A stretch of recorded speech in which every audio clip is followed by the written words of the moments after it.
Si vous êtes là par hasard, mais quel beau hasard! Nous sommes honorés de vous avoir avec nous sur le podcast Kandili. Kandili en Hausa est le nom de l'acacia tortilis qu'on retrouve au Sahel, communément appelé l'arbre du Ténéré au Niger, d'où le podcast émet ses ondes. À chaque épisode, un regard singulier pour interroger notre présent et désapprendre. À chaque conversation, un thème inspiré par le parcours de notre invité. Justice climatique, souveraineté alimentaire, lutte contre la désertification, protection des ressources naturelles, solidarité citoyenne et plus encore. Bienvenue, je suis votre hôte, je m'appelle Balkissa Dawa.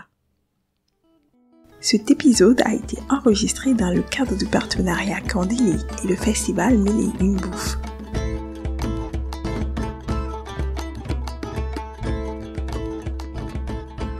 Un proverbe japonais dit « La vision sans la mise en œuvre est un rêve et la mise en œuvre sans la vision est un cauchemar. » Dans cet épisode, nous allons nous entretenir avec Joseph Garvey de l'entreprise sociale Sahara Sahel Food qui, en 2021, a été élu l'un des membres fondateurs du hub numérique de la décennie de la restauration des écosystèmes, un des 50 champions innovateurs sélectionnés par le PNUD ayant le plus innové et impacté le changement climatique en Afrique. Nous parlerons de mission, de vision, de mise en œuvre.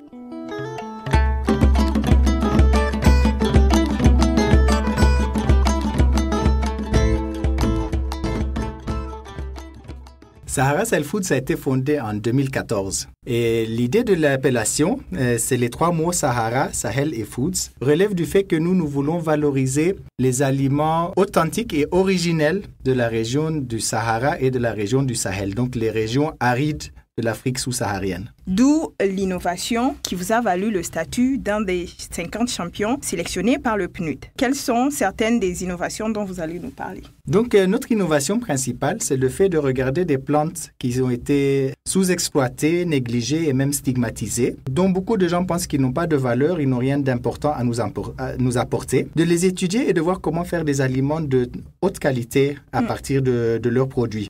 Donc, on a des plantes comme le Hanza, le Boscia senegalensis, le Adwa, le Balanites egyptiaca. On a des plantes comme le Kurna, le Ziziphus spina christi, Nous regardons comment innover. D'un côté, comment faire des exploitations en base des recettes et des méthodes traditionnelles. Et de l'autre côté, comment innover, faire des nouveaux produits, des nouvelles applications de ces aliments qu'on peut obtenir à partir des fruits, des graines et des feuilles de ces plantes. Et dans combien de régions au Niger êtes-vous actif et comment se passe la collaboration, s'il y a collaboration avec d'autres structures sociales? Nous sommes actuellement actifs dans 4 régions, c'est-à-dire les régions de Zinder, de Maradi, de Tillabéri et de Tawa. Une partie du travail, nous sommes en contact direct avec la population rurale et nous travaillons à notre propre chef. Et pour d'autres parties du travail, nous faisons des collaborations avec d'autres ONG internationales ou nationales qui veulent intervenir dans ces zones et qui veulent voir valoriser les produits forestiers non ligneuses, les ressources forestières qui sont dans leur zone. Et là où est notre spécialité, c'est qu'on peut aller dans des zones où on pense qu'il n'y a rien de valorisable et nous trouvons à chaque fois plusieurs plantes qui peuvent être très bien valorisées. On s'organise, eux, ils sélectionnent par exemple des villages où ils veulent qu'on travaille. Notre équipe part, elle fait des inventaires, elle se renseigne sur quelles sont les plantes qui poussent dans la zone que les villageois connaissent. Elle part regarder sur les terrains pour voir un peu comment est la disponibilité.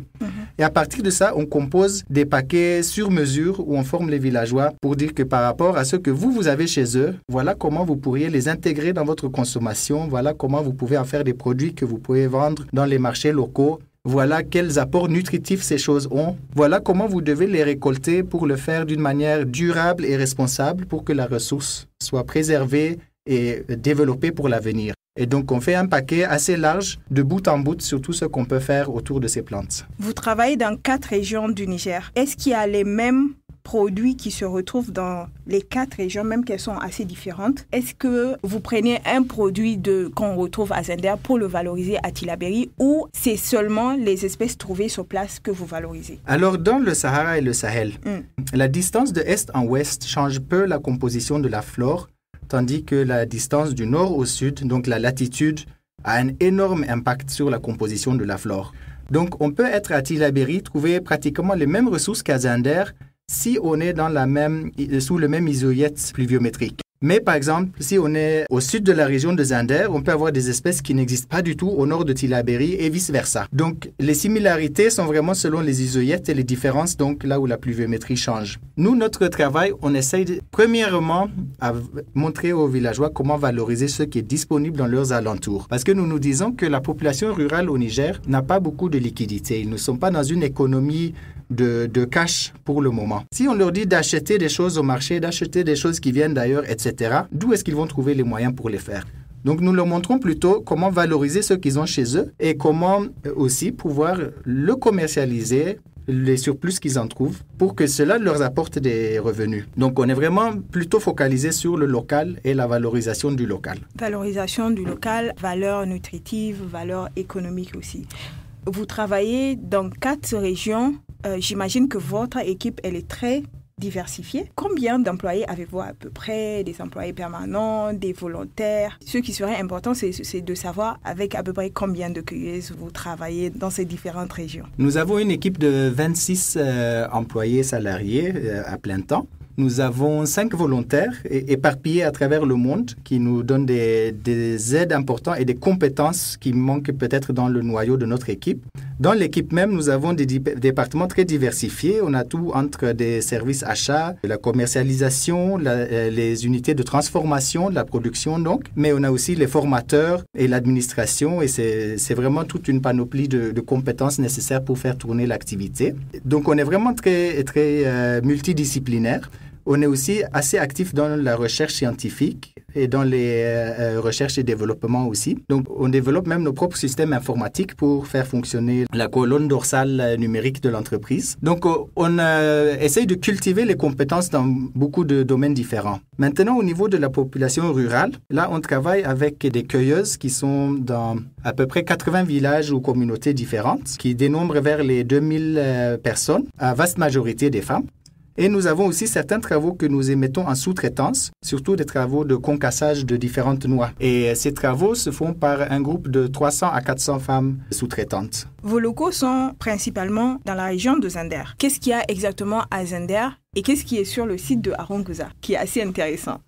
Effectivement, notre siège est à Zinder-Ville et là, nous avons une partie de la transformation alimentaire. Nous avons le bureau commercial et administratif. Et puis, à 25 km au nord de la ville, nous avons un deuxième site qui est au niveau du village d'Aronguza où nous sommes en train de relocaliser des activités de la production. Et aujourd'hui, on y trouve la première usine ou unité de transformation de Hanza du Bosquet sénégalensis dans le monde. On a aussi un site d'expérimentation là-bas qui est piloté par nos partenaires Wild Earth, où de la recherche est faite sur le semi-direct, comment établir des arbres et différentes plantes vivaces indigènes à partir des semences mises directement au sol. Et là, on est en train de reboiser, créer une petite forêt autour de ça. Et on a une autre partie de l'espace qui est en régénération naturelle où on observe les mécanismes de la succession écologique, etc., pour voir comment la terre se recouvre quand on la laisse le temps de respirer. J'avais pas eu à poser la question, mais justement, la question prochaine aurait été de parler de cette structure sœur qui s'appelle Wild Earth. Je voulais savoir un peu plus sur son apport complémentaire à la mission de SSF.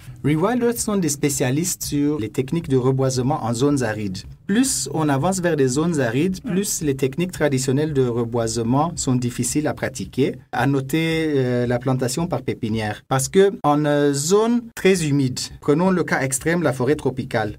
Vous pouvez voir un arbre qui fait 40 mètres de haut et qui n'a que 1 mètre de racine. Quand vous rentrez en zone extrêmement aride, là on se met aux zones limitrophes du désert, vous avez le même profil mais inversé. Vous avez peut-être 1 mètre d'arbuste avec 40 mètres de racines. Et le problème de la pépinière, c'est qu'il ne donne pas l'espace pour le système racinaire de la plante de s'épanouir. Alors quand on la transmet en plantation dans des zones arides, le système racinaire est trop contraint et il n'arrive pas à soutenir même une petite plante. Le semi-direct, par contre, fait que la plante pousse très doucement en surface, mais s'engage rapidement vraiment à enfoncer des racines profondes et étendues. Et ce qui fait qu'elle met la plupart de son énergie dans le développement du système racinaire jusqu'au jour où celui soit bien développé. En ce moment, il se met à pousser à la hauteur. Et c'est pourquoi plus la zone est aride, plus le semi-direct devient la technique importante pour pouvoir faire le reboisement. Donc le semi-direct est plus adapté aux zones arides. Effectivement, parce que le Niger est par excellence un pays aride.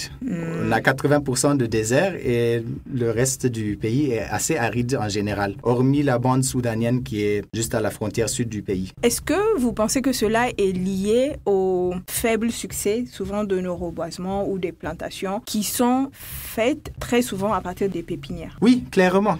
En effet, on a adopté la méthode de la pépinière venant de zones plus humides où elle marche assez bien, mais on n'a pas révisé ça pour voir qu'est-ce qui est mieux adopté à nos réalités arides ici au Niger. Et la deuxième erreur que nous avons fait avec les pépinières, c'est que nous nous sommes beaucoup focalisés sur les plantes exotiques. Les plantes exotiques, parfois, ont une croissance rapide et dans les zones plus humides du Niger, sont faciles à propager. Mais là aussi, quand vous montez vers les zones arides, elles ne résistent pas du tout comme nos essences indigènes. Vous prenez des essences comme le Candili, l'Acacia tortilis ou le Giga, le Merua crassifolia, le Adwa, le Balanites aegyptiaca, etc. Ils sont imbattables dans leur capacité de s'adapter à des climats austères et arides. Monsieur Joseph, venons-en au fait. Les grands défis actuels, désertification, changement climatique, perte de la biodiversité. Si je continue la phrase, comment vous la finirez? Ces défis peuvent être résolus par 3 points de suspension.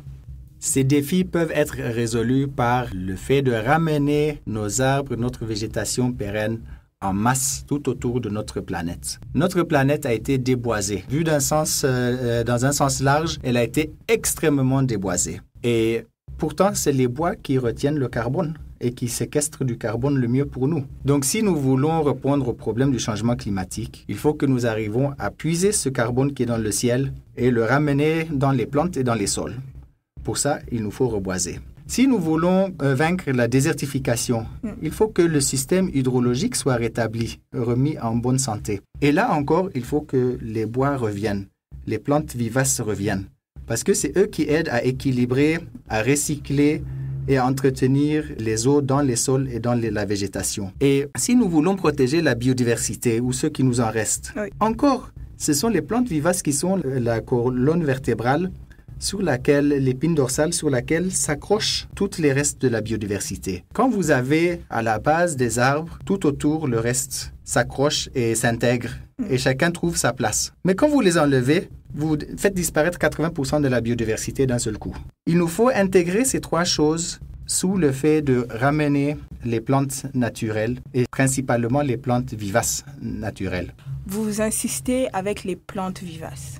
En effet, les plantes vivaces stabilisent d'abord le sol. Ils empêchent l'érosion. Tandis que les plantes saisonnières, ils sont bons pour leur saison, mais après, on a tendance à avoir des sols nus pendant la saison sèche et le vent vient souffler et il arrache le sable. Ça fait l'érosion de sol d'un côté, l'ensablement d'un autre et la fertilité s'envole pour disparaître dans l'océan Atlantique ou à la rigueur aller en Brésil nourrir la forêt de l'Amazonie. Maintenant, la deuxième chose qu'ils font, c'est qu'ils entretiennent l'humidité, le système hydrique. Ils ont des racines profondes. Quand l'eau de pluie commence à descendre dans le sol, ils le puisent, ils le remontent et ils le relâchent plus en hauteur. Ils le font recycler, ils le font faire plusieurs tours. Ils libèrent de l'humidité tout au long de l'année, aidant et favorisant le retour des pluies. Et donc, les plantes vivaces sont la plaque tournante du système hydrique. Et c'est eux qui font que l'eau se recycle sur nos terres au lieu de retourner à l'océan de là où il vient. Et nous avons besoin de ça. On sait aujourd'hui qu'au moins 60% des pluies qui tombent sont des pluies recyclées de la terre. Et plus on arrive à recycler ces pluies, plus on arrive à reverdir et rendre fertiles nos environs.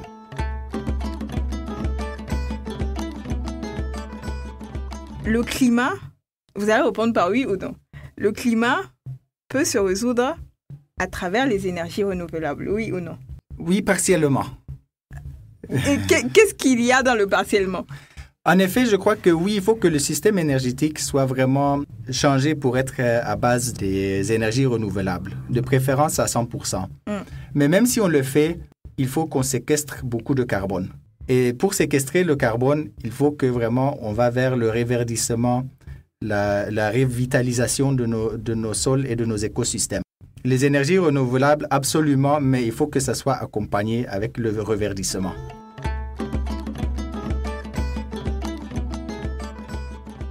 Comprenez-vous et êtes-vous satisfait de la politique climatique de votre pays, le Niger? Je me demande souvent si réellement nous avons une politique climatique ici, au Niger. J'ai l'impression que notre ambition climatique en tant que nation se limite au fait de quémander et de dire que nous sommes victimes du changement climatique, apportez-nous des fonds pour l'adaptation. Mais je ne vois pas que nous voulons prendre une part de responsabilité. Certes, nous ne sommes pas les plus grands émetteurs, je suis d'accord, mais nous devons quand même faire partie de la solution. Nous voulons quand même être un pays modèle et pas juste un pays le dernier et le quémandeur du monde. Nous voulons montrer l'exemple, montrer qui nous sommes et de quoi nous sommes capables. Et j'aurais vraiment aimé voir du leadership où on se dit que voilà, on veut aussi, nous aussi, sur certains points, là où nous sommes capables, prendre le lead, montrer le lead que nous faisons, nous agissons pour contribuer à réduire ce danger dont dans tous les cas nous serons les premières victimes. On a beau dire que les autres ont pollué, donc nous aussi on va polluer. Mais qu'est-ce que ça nous aide si c'est nous qui serons frappés en ligne de mire? On va juste faire du mal à nous-mêmes. Donc j'aurais voulu qu'on prenne beaucoup plus le lead. Et par exemple, quand on ouvre des nouvelles centrales électriques en année 2022 à base du pétrole brut, je me demande à quoi nous réfléchissons. Nous voulons nous griller nous-mêmes ou c'est quoi l'objectif? Donc j'aurais vraiment aimé qu'il y ait beaucoup plus de vision et beaucoup plus d'engagement pour que nous soyons un pays modèle et pas seulement un pays à la queue du peloton en train de dire « donnez-nous un peu des miettes pendant que vous continuez vos projets ».